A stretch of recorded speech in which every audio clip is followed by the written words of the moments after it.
Overseas Pakistanis جو پاکستان کے citizen ہیں, جو ہمارے ملک کے سٹیزن ہیں, اور اگر ڈول نیشنل ہولڈرز بھی ہیں, لیکن سو لانگ ایز وہ ہمارے ملک کے سٹیزن ہیں تو ان کو الیکشن لڑنا چاہیے انہی شرائط کی بیسس کے اوپر جن پہ باقی لوگ لڑتے ہیں, کہ الیکشن لڑنے سے پہلے وہ اپنی دیگر سٹیزنشپ کینسل کریں, وہ سرنڈر کریں. نامینیشن کا آئین پاکستان کے اندر لکھا ہوا ہے کہ جس دن نامینیشن فارم آپ نے سبمٹ کروانا ہے اس دن آپ ڈول نیشنل نہیں ہیں. ڈول نیشنل ہونا کوئی مسئلہ نہیں ہے. اگر میں ڈول نیشنل ہوں اور میں باہر سے سوچتا ہوں کہ میں نے پاکستان کے الیکشن لڑنا ہے, تو مجھے پتا ہے پہلے سے کہ فلانے دن نامینیشن پیپرز کی ڈیڈ لائن ہے, میں اس سے پہلے اپنی دوسری سٹیزنشپ گیو اپ کروں, پاکستان آؤں, کیمپین کروں, پاکستان کا سٹیزن ہوں, کیمپین کروں, جو مرضی میں اپنے لوگوں سے بات کروں کہ میرا یہ موقف ہے, آپ مجھے ووٹ کریں. چودھری سرور اس کی مثال, چودھری سرور صاحب اس طرح کر چکے ہیں, دیگر بھی بہت سے لوگ. تو اس میں کوئی مذائقہ نہیں کہ اوورسیز پاکستانیز کا پاکستان کی پالیٹکس کے اندر ووٹنگ کے لحاظ سے بھی اور الیکٹ ہونے کے لحاظ سے بھی ایک سٹیک ہونا چاہیے, آپ ان کو باہر نہیں کر سکتے. لیکن یہ کہنا اب بھائی جو ویمن سیٹس ہیں پاکستان کے اندر, میں بہت بصد احترام کہوں, ویمن سیٹس ہیں پاکستان کے اندر جب وہ ایلوکیٹ کی گئی تھیں حبیب صاحب, تو سوچا گیا تھا کہ وہ خواتین جن کے بڑے آئیڈیاز ہیں اور جو خواتین کی امپاورمنٹ کے لیے کام کرنا چاہتی ہیں, ویسی بڑی کوالیفائڈ خواتین ہیں کہ ان کو آپ الیکٹ کریں گے اور آپ ان کو اسپیشل نیشنل اسمبلی کی اور پروونشل اسمبلی کی سیٹس میں لے کے آئیں گے. جو کوالیفائڈ خواتین ہیں, ڈاکٹر ہماری جو پنجاب میں ہیلتھ منسٹر صاحبہ ہیں, ان کی طرح کی یاسمین راشد صاحبہ کی طرح کی, وہ تو جنرل سیٹ کے اوپر الیکٹ ہو کے آ رہی ہیں. اور میں گزارش کروں کہ میں سب کے بارے میں بات نہیں کر رہا, لیکن اس طرح کے لوگ بھی ہیں جو کہ صرف پارٹی لائلٹی کی بیسس کے اوپر مخصوص سیٹوں کے اوپر آئیں, رشتہ داری کی بیسس کے اوپر, کون کس کا بھانجا ہے, کون کس کا بیٹا ہے, کون کس کی بیٹی ہے, اس بیسس کے اوپر ہم نے اسپیشل سیٹس کے اوپر لوگوں کو نامینیٹ کیا. اگر آپ اسپیشل سیٹس اوورسیز کو دے دیں گے تو حبیب صاحب پھر کیا حسن نواز حسین نواز صاحب نہیں آ رہے ہوں گے صرف ہمارے پاس؟ صاحب اس طرح نہ کریں. میں ایک تجویز دینا چاہتا ہوں. وہ کیا؟ اگر آپ واقعی, میں چونکہ طالب علم ہوں سیاسیات کا, میں اس وجہ سے یہ جرت کر رہا ہوں, وہ اگر آپ واقعی ان لوگوں کو پاکستان میں مین سٹریم میں لانا چاہتے ہیں تو آپ ایک افیکٹو لوکل باڈیز کا سسٹم لائیں.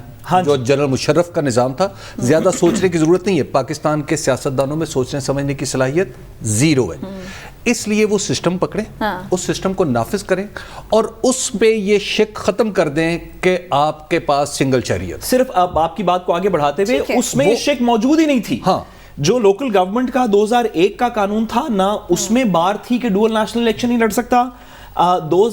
جب 2011 کا لوکل گورنمنٹ کا قانون آیا تو اس کے اندر یہ بار لگائی گئی جو کہ عدالت کے اندر چیلنج ہو گئی. آپ لوگوں سے کہیں کہ لوکل گورنمنٹ کے الیکشن لڑیں. اور ساتھ اس طرح ہوگا کیا, لندن میں رہنے والا آدمی جب پاکستان کے بلدیاتی نظام کا حصہ بنے گا تو پھر اس کو لندن کے مطابق لے کے جانا چاہے گا اپنے شہر کو.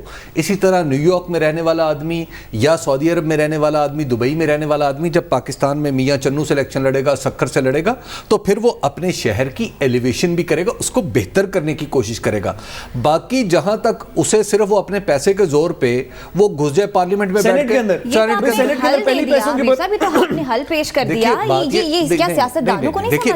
نہ سیاستدانوں نے تو یہ سنا بھی نہیں ہوگا کیونکہ اس میں پاکستان کی بہتری ہے. میں حبیب صاحب آپ سے سوال پوچھتا ہوں, اگر سینٹ کے اندر آپ اوورسیز پاکستانیز کی ریزروڈ سیٹس ڈال دیں, 2 یا 4, تو کیا اوورسیز پاکستانیز کی نمائندگی ہوگی یا اوورسیز پاکستانیز میں جو سب سے زیادہ امیر ہوگا وہ 4 آ جائے گا؟ آپ کے خیال میں کیا ہوگا؟ آف کورس آپ بالکل ٹھیک, تمہارا ساتھ آپ کا بالکل ٹھیک نقطہ ہے یہ کہ وہی آدمی آئے گا جو ڈالر پاؤنڈ ریال خرچ کرے گا, کیونکہ سینٹ کے اندر جو ہمارے ڈالر پاؤنڈ ریال ہی خرچ ہوتے ہیں, یا پاکستان کے سینٹ کے الیکشنز میں یہ کیا ہوتا ہے, اس کے بعد پھر آپ اتنے ہلکے بنائیں گے. دیکھیے کینیڈا میں ہوا یہ کہ جب اٹلی اور فرانس نے غالباً فرانس نے وہاں پہ الیکشن کروایا اور بوتھ لگا دیے, یہ تو ابھی ریسنٹلی بات ہے, تو کینیڈا نے باقاعدہ طور پہ اس بات پہ احتجاج کیا کہ آپ ہمارے ملک کو اپنا حلقہ کیسے ڈکلیئر کر سکتے ہیں. جی, اور تو سعودی عرب کا کیا کریں گے؟ ہم سعودی عرب کو اپنا حلقہ ڈکلیئر کریں گے, ہم دبئی کو اپنا حلقہ ڈکلیئر کریں گے اور پولنگ بوتھ لگائیں گے. دیکھیے بات یہ ہے کہ کوئی سوچنا سمجھنا, اور ہمارا قائد حزب اختلاف, خیر ہمارا قائد حزب اقتدار بھی یہی کچھ کرتا ہے, قائد حزب اختلاف اس پہ ٹویٹر ڈال رہا ہے, او بھائی کچھ سوچ لیا کرو. مسئلہ یہ ہے کہ پاکستان کے بارے میں, پاکستان کے یہ سارے, میں آپ کو ایک سادہ سی مثال دینا چاہتا ہوں. ساتھ پاکستان کا ہر حکمران لندن گیا یا نہیں گیا؟ بالکل ایسے. پاکستان کا ہر بڑا افسر لندن گیا یا نہیں گیا؟ کیا لندن نیو یارک میں جو شہری آزادیاں اور شہری سہولتیں، کیا کسی نے شمع بھر کوشش کی کہ پاکستان میں بھی وہ میسر ہیں؟ دعوے تو کیے کہ پیرس دعوے کیا، دعوے تو پھر بہت سارے کرتے ہیں. دیکھیے بات کو تھوڑا سا اس میں سمرائز کرتے ہوئے، حبیب صاحب بھی جو بات کر رہے ہیں اور میں بھی جو بات کر رہا ہوں، یہ نہیں ہے کہ اوورسیز پاکستانیز کا پولیٹیکل سٹیک نہیں ہونا چاہیے. اوورسیز پاکستانی ہمارے ملک کا اساس ہیں، وہ ووٹ بھی کریں، وہ پاکستان کی پالیٹکس کے اندر شامل بھی ہوں. لیکن کیا ہم ایک ایسا سسٹم اوورسیز پاکستانیوں کے نام پہ، ہم ریزروڈ سیٹس کا ایک ایسا سسٹم کریٹ کرنا چاہتے ہیں جس میں کسی بھی ایک بڑے سیاسی خاندان کے 2 بھانجے مزید اوورسیز پاکستانیوں کے ٹکٹ کے اوپر آ جائیں گے؟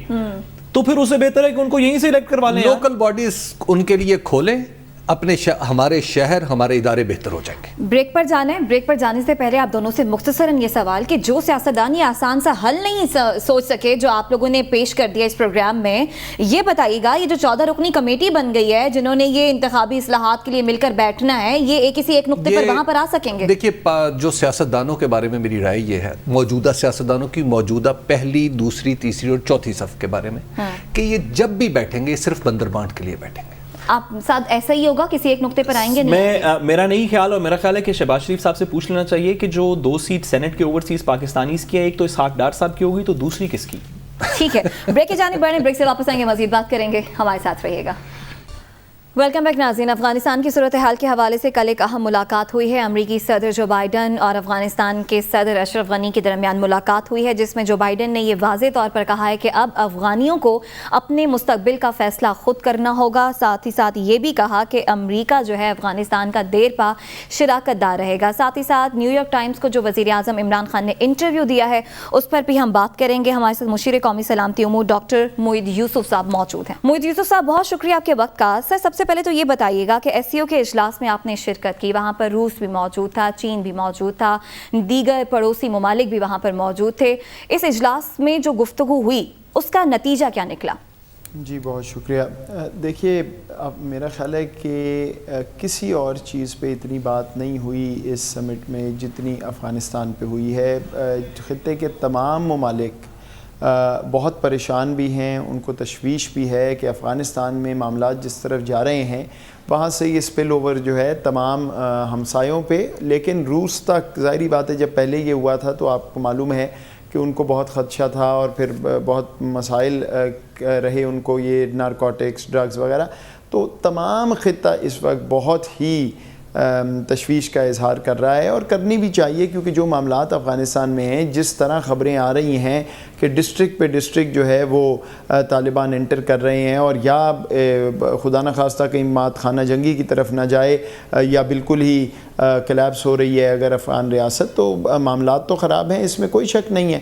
اور پاکستان کیونکہ ہماری سرحد ایسی ہے، تعلق ایسا ہے کہ وہاں سے اسپل اوور کا خدشہ تو رہے گا. اس لیے ہمیں اپنے بارڈر مینجمنٹ، اپنے کنٹرولز، اپنے تمام تر جو لا انفورسمنٹ کے ادارے ہیں، وہ اب ان کا گارڈ اوپر ہونا ہے، وہ مکمل ایس او پیز کے ساتھ تیاری رکھنی کہ خدا نخواستہ کوئی ایسا اسپل اوور نہ آئے. تو ڈاکٹر صاحب، آپ کی بات سے یوں لگ رہا ہے جیسے ہم افغان حکومت، یعنی موجودہ افغان حکومت اشرف غنی کی گورنمنٹ کو ہی تسلیم کریں گے، اور اگر طالبان کابل پر قبضہ کر لیتے ہیں تو ہم تو بھی انہیں تسلیم نہیں کریں گے جیسے ہم نے پہلے کیا تھا. نہیں، ایسی تو میں نے کوئی بات نہیں کی جی، کہیں سے بھی کسی اینگل سے بھی یہ بات میں نے نہیں کی. میں آپ کو یہ بتا رہا ہوں کہ معاملات جس طرف جا رہے ہیں افغانستان میں، خدا نخواستہ وہاں وائلنس اور بڑھ سکتی ہے. اگر بالکل ہی معاملات خراب ہوتے ہیں تو کوئی خانہ جنگی کی صورت نہ بن جائے. اور اسی لیے ہم تو پوری کوشش کر رہے ہیں بار بار جس طرح بھی کر سکتے ہیں کہ کوئی نہ کوئی وہاں پہ سیاسی مفاہمت، کوئی سیاسی حل، کو پولیٹیکل سیٹلمنٹ ہو تاکہ بالکل بریک ڈاؤن نہ ہو جائے.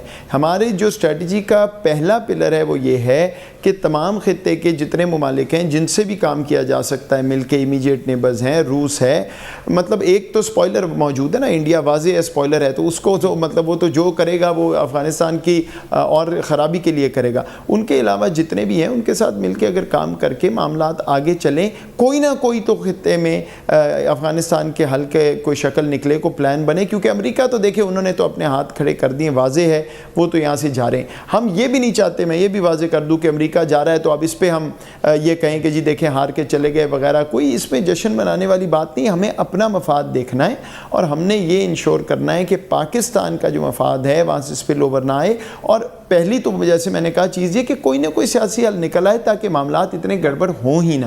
ڈاکٹر صاحب یہ جو ابھی آپ نے بات کی کہ امریکہ جا رہا ہے, یہ والی بات تو بالکل درست ہے, لیکن کچھ کلیئرٹی اس بات پہ نہیں آئی کہ کیا ان کے جو پرائیویٹ ڈیفنس کانٹریکٹرز ہیں وہ پیچھے رکیں گے, یا کچھ ایک ابھی کل پرسوں کے اندر کچھ اس طرح کی بھی بات آئی کہ ایک مائنر سی فورس شاید پیچھے رک جائے کیونکہ ابھی تک ٹرکی کے ساتھ کوئی بات سیٹل نہیں ہوئی کابل کے ایئرپورٹ کے پرسپیکٹو سے. تو کیا اس بارے میں کلیئرٹی ہے کہ امریکن سارے نکل جائیں گے, یا ابھی بھی اس میں کوئی ابہام ہے کہ ان کے ڈیفنس کانٹریکٹرز یا کوئی مائنر سی فورس پیچھے رہ جائے گی؟ I don't know, I frankly don't know. یہ تو امریکہ کا فیصلہ ہے, وہ فیصلہ کریں گے. ہمیں تو کوئی ایسی اطلاع انہوں نے نہیں دی کہ ان کا اس وقت آخری فوجی تک نکل جائے گا یا کوئی رہ جائے گا, یہ تو وہ فیصلہ کریں گے.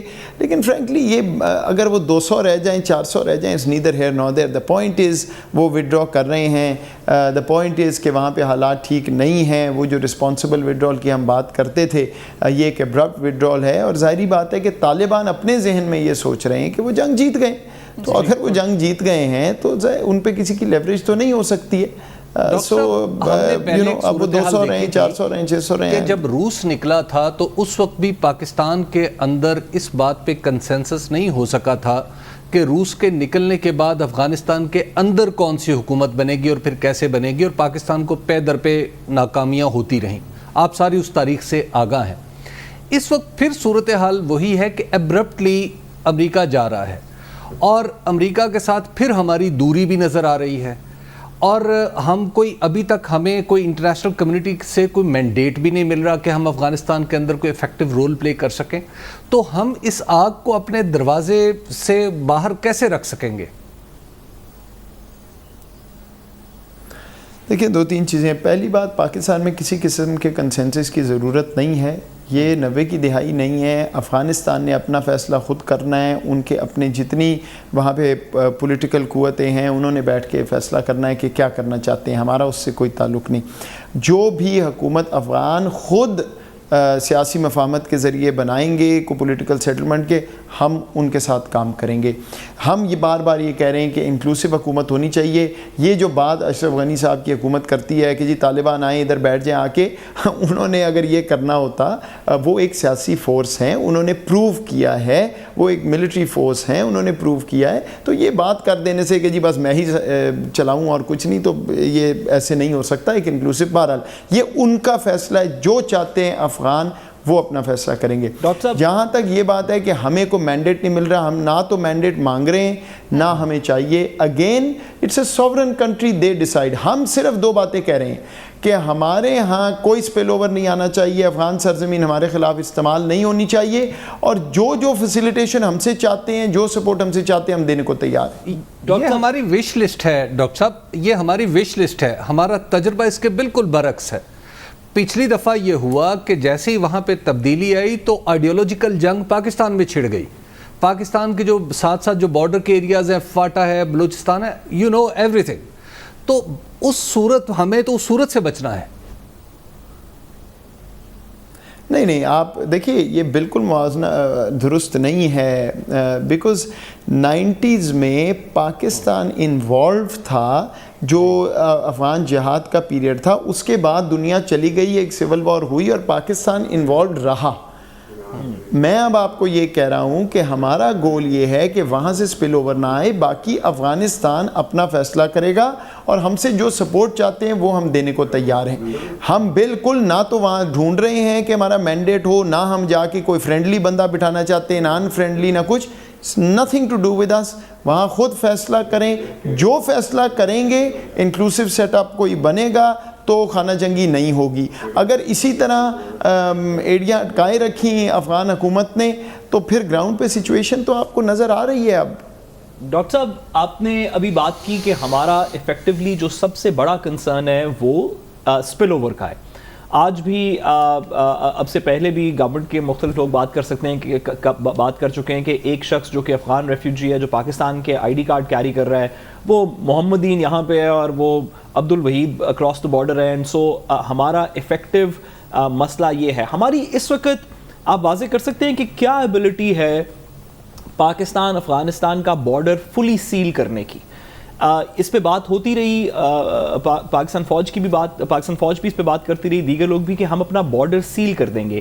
ہماری کیا یہ ایبلٹی کمپلیٹ ہے؟ Can we seal the entire Pakistan Afghan border fully? دیکھیے ایک بہت بڑی تبدیلی 90 کی دہائی سے یہ ہے کہ ہمارا بارڈر فینسڈ ہے. ٹھیک, تو ایک تو یہ بڑی انویسٹمنٹ ہوئی ہے, بڑا فوکس ہوا ہے, اس پہ پہلے سوچا گیا تھا اور کسی نے سپورٹ نہیں کی بائی دا وے. بہت زیادہ افغان اس کے اگینسٹ ہیں. ہم دنیا کے وسطی ممالک کو کہتے رہے, بٹ ایک طرف تو کہتے تھے یہاں سے لوگ جاتے ہیں, دوسری طرف فینسنگ میں سپورٹ نہیں تھی. بہرحال وہ فینس ہم نے کیا ہے پورا. اب ہم فارمل بارڈر کنٹرولز کی طرف چلے گئے ہیں کہ فارمل بارڈر کراسنگ سے صرف کراسنگ ہو. ویزا رجیم کی طرف چلے گئے ہیں, یہ نہیں کہ جس کا دل کرے اٹھے آ جائے. سو اس سے بہت فرق پڑے گا. کیا اس سے 100% فرق پڑ جائے گا؟ کیا بالکل پینیٹریشن نہیں ہو سکے گی؟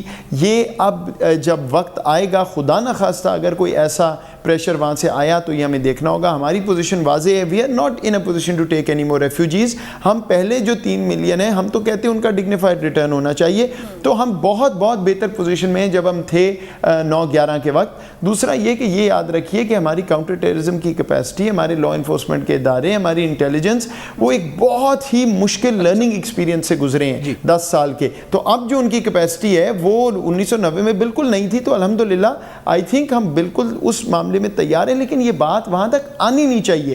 ہمارا فوکس میں بار بار کہہ رہا ہوں اس پہ ہے کہ وہاں حالات اتنے نہ بگڑیں کہ یہ اسپل اوور کی بات بھی شروع ہو. اچھا ڈاکٹر صاحب, اب آپ پالیسی ہماری جو ایسی لگ رہی ہے, ایسا محسوس ہوتا ہے, ہو سکتا ہے میں غلط ہوں, کہ ہم تھوڑا الگ رہ رہے ہیں افغانستان کے سارے معاملات سے. ہم ایک بالکل باہر کھڑے ہو کے افغانستان کو دیکھنا چاہتے ہیں. الوفنس کی یہ پالیسی, الگ رہنے کی پالیسی, کہیں ایسا تو نہیں ہوگا کہ آگے چل کے افغانستان کو زیادہ ڈیٹریمنٹ, افغانستان کے لیے اور پھر الٹیمیٹلی پاکستان کے لیے ڈیٹریمنٹل ہو؟ دیکھیں 2 باتیں میں کہوں گا. الوفنس ورڈ ٹھیک نہیں ہے. ہم یہ کہہ رہے ہیں کہ ہم بالکل افغانستان کے ساتھ مل کے کام کرنا چاہتے ہیں. لنکڈ نہیں, بائی اسٹینڈرڈ نہیں, ہم لنکڈ رہنا چاہتے ہیں افغانستان سے. کیسے؟ معیشت سے. کیسے؟ کمرشل ریلیشن شپ. ہم ان کو کہہ رہے ہیں جی آپ اپنا ٹریڈ ایگریمنٹ اپ گریڈ کریں. ہم ان کو کہہ رہے ہیں جو کنیکٹیوٹی پاکستان میں راہداری ہے اس کو ایکسٹینڈ کر لیں. ہم یہ کہہ رہے ہیں امریکہ, چین, پاکستان, افغانستان کو انویسٹ کرے افغانستان میں. So economically we want to be further linked with, اور زیادہ ہمارا کنیکشن بڑھے, انٹر ڈیپینڈنس بڑھے, تاکہ افغانستان کی اکانومی سسٹین ہو. وہاں لوگ جو ہیں, ورنہ یہ ابھی امریکہ جائے گا, پیسے کہاں سے آئیں گے؟ ان کی اپنی اکانومی تو ہے کوئی نہیں, وار اکانومی پہ کام چل رہا ہے, تو وہ بھی ہمارے بھائی بہن ہیں. تو یہ ان کی اسی بات کو تھوڑا سا آگے بڑھاتے ہوئے آپ نے ہم یہ مدد کرنا چاہتے ہیں. اکنامک کنیکٹیوٹی کی بات کی. افغانستان ایک لینڈ لاکڈ کنٹری ہے اور اس کے نیبرہڈ بھی اس طرح کے ہیں کہ کچھ جگہوں سے شاید افغانستان کا انفراسٹرکچر ڈیولپ ہو سکتا ہے, کچھ سے نہیں ہو سکتا, اور پاکستان سب سے بیسٹ پلیس ہے. 20 سال سے لگے ہوئے ہیں, آپ سے سیدھا نہیں ہوا, کبھی ادھر انگلی اٹھاتے ہیں, کبھی ادھر انگلی اٹھاتے ہیں. یہ معاملہ آگے نہیں چل سکتا, اس لیے ہم کہہ رہے ہیں بی سیولائزڈ اور ہمارے ساتھ کام کریں. ڈاکٹر صاحب ابھی آپ نے کہا وہ ہمارے بہن بھائی ہیں, ہماری ایتھنک ان کے ساتھ ہمارے بڑے بندھن ہیں. ہم نے پہلے ایک زمانے میں ان پہ پابندی لگا دی کہ آپ ہمارے ہاسپٹلز میں نہیں آئیں گے. پھر ایک زمانے میں جنرل پرویز مشرف کے دور میں ہم نے ان کے اسٹوڈنٹس کو نکالنے کی کوشش کی. اب کیا ایسا نہیں ہو سکتا کہ ہم فیوچر کو مد نظر رکھیں, اپنے دوست پیدا کرنے کے لیے وہاں کے نوجوانوں کو اسکالرشپس دیں, وہ یہاں پہ آئیں, ڈاکٹر بنیں, انجینئر بنیں, پڑھیں؟